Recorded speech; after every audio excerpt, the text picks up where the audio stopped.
Bienvenue dans cette nouvelle analyse. Aujourd'hui, on plonge dans un sujet qui nous touche tous de très près, le processus incroyablement réparateur qui consiste tout simplement à réapprendre à pleurer. Alors attention, il ne s'agit pas du tout de forcer les choses ou de se faire violence, non, c'est plutôt l'idée de redonner au corps la permission d'achever un mouvement instinctif qui reste bloqué, parfois pendant de longues années. C'est vraiment fascinant de voir comment notre propre biologie réagit à la répression émotionnelle et surtout comment on peut doucement inverser la tendance. Allez, on y va. Ce changement de paradigme, c'est vraiment la base de tout. Réapprendre à pleurer, ce n'est jamais, au grand jamais, une question de force. Essayer de s'obliger à ressentir une émotion, c'est voué à l'échec. En fait, il s'agit d'offrir avec beaucoup de délicatesse l'autorisation au corps de relâcher ce qu'il a appris, par la force des choses, à retenir et à verrouiller. C'est un peu comme ouvrir une porte qui était coincée de l'intérieur. Mais du coup, ça soulève une question inévitable. Pourquoi est-ce que le mécanisme physique des larmes se verrouille à la base ? Qu'est-ce qui fait qu'un beau jour, face au stress ou aux épreuves, les vannes se ferment complètement ? Et surtout, la grande question, comment est-ce qu'on peut inviter ce mécanisme à se remettre en route avec le plus grand des respects pour soi-même ? Ce qui nous amène à la première grande étape, le besoin absolu de sécurité. Tout ce processus repose sur un besoin viscéral, totalement non négociable, se sentir en sécurité. En réalité, c'est le système nerveux qui est aux commandes. L'environnement physique doit envoyer un signal ultra clair au corps pour qu'il puisse enfin baisser sa garde, sans avoir peur d'être jugé ou d'être interrompu. On parle de choses très simples. Une porte bien fermée, une lumière tamisée, le silence total, et pourquoi pas la chaleur réconfortante d'une bonne couverture. Il faut établir cette certitude absolue que personne n'entrera. Le corps doit intégrer une seule et unique vérité. Ici, il n'y a absolument aucun danger. Passons maintenant à la deuxième phase clé. Le retour au corps physique. Quand l'accès aux émotions a été barricadé pendant des années, le chemin du retour ne passe pas par la tête ou par l'intellect. Ça passe exclusivement par les sensations. On commence donc tout simplement par habiter son propre corps. On prend une respiration vraiment très lente, bien profonde, en gonflant le ventre. Et attention, à ce stade précis, on ne cherche pas du tout à ressentir une émotion. L'objectif, c'est juste d'exister là, dans cette forme physique exactement telle qu'elle est à cet instant, sans aucune attente. Ensuite, on s'attaque consciemment aux tensions. On détend la mâchoire, on relâche la langue et on laisse tomber les épaules de tout leur poids. Ce sont des zones qui stockent une quantité de stress absolument monumentale. En relâchant délibérément cette tension physique, on envoie un signal biologique direct de désescalade au cerveau. On lui dit littéralement que le mode survie peut enfin être désactivé. Et pour illustrer cette connexion, il y a une astuce redoutable. Poser simplement une main sur la poitrine et l'autre sur le ventre pour sentir les battements de son propre cœur. C'est tout bête, mais ça ancre l'esprit de manière indiscutable dans la réalité physique du moment présent. C'est une technique profondément biologique pour couper court au moulinet des pensées. Ce qui nous prépare parfaitement pour la troisième étape, l'utilisation des déclencheurs émotionnels doux.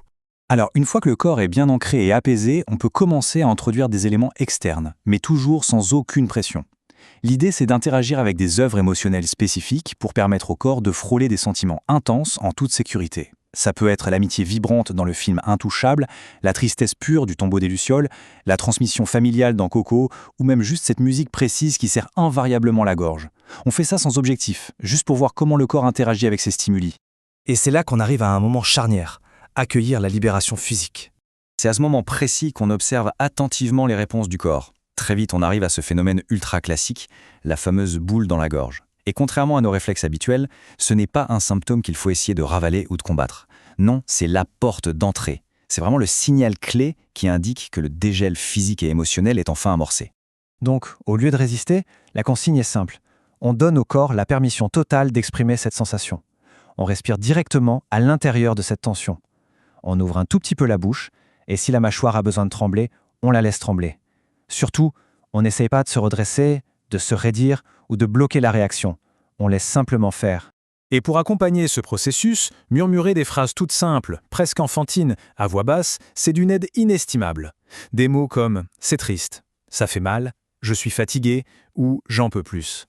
Sincèrement, ces mots si basiques contournent complètement notre cerveau rationnel et analytique. Ils n'ont pas besoin d'aucune justification et ouvrent une voie directe pour que les larmes puissent enfin couler. D'ailleurs, il est crucial de se rappeler que pleurer, c'est rarement silencieux. Accueillir n'importe quel son vocal, que ce soit un long soupir, un gémissement ou un sanglot, c'est absolument vital. La vibration du son permet concrètement de débloquer physiquement l'oppression et les tensions qui sont coincées dans la cage thoracique. Il faut laisser le son s'échapper. Petit aparté très important, il est tout à fait normal et même attendu qu'il ne se passe strictement rien lors des premières tentatives. Le système nerveux est super prudent. Il va tester l'environnement plusieurs fois pour vérifier est-ce que c'est vraiment sûr de lâcher prise cette fois-ci. Tout ça demande énormément de temps, de patience et de douceur. Et puis, un beau jour, ça arrive. Les larmes montent. Elles débarquent souvent d'un coup, sans prévenir, et parfois pour un détail qui a l'air complètement insignifiant. Mais en réalité, elles libèrent cette énorme arriéré d'émotions accumulées. C'est comme un barrage qui cède. Ces larmes tombent pour tout ce qui patientait sagement à l'intérieur, dans l'attente d'un port d'attache sécurisé. Abordons maintenant la toute dernière phase de cette analyse, l'après-larme. C'est une étape qu'on oublie très souvent, mais elle est vitale. Une libération émotionnelle de cette ampleur, ça équivaut littéralement à un effort physique intense. Il est donc obligatoire de soutenir son corps juste après. On s'hydrate en buvant un grand verre d'eau, on reste bien au chaud et on se repose profondément, sans se lancer dans la moindre tâche exigeante. En gros, il faut se traiter avec autant d'égard qu'après une énorme épreuve sportive. Ce qui nous amène au point crucial de notre exploration aujourd'hui, une prise de conscience vraiment profonde. On ne pleure pas juste parce qu'on est triste. En fait, les larmes sont la preuve biologique indéniable que le niveau de sécurité ressenti est enfin suffisant pour s'autoriser à vivre cette tristesse. C'est vraiment cette sécurité-là qu'il faut réapprendre à construire en premier lieu. Alors, pour clore cette analyse sur la sécurité somatique, on peut se poser cette question fascinante.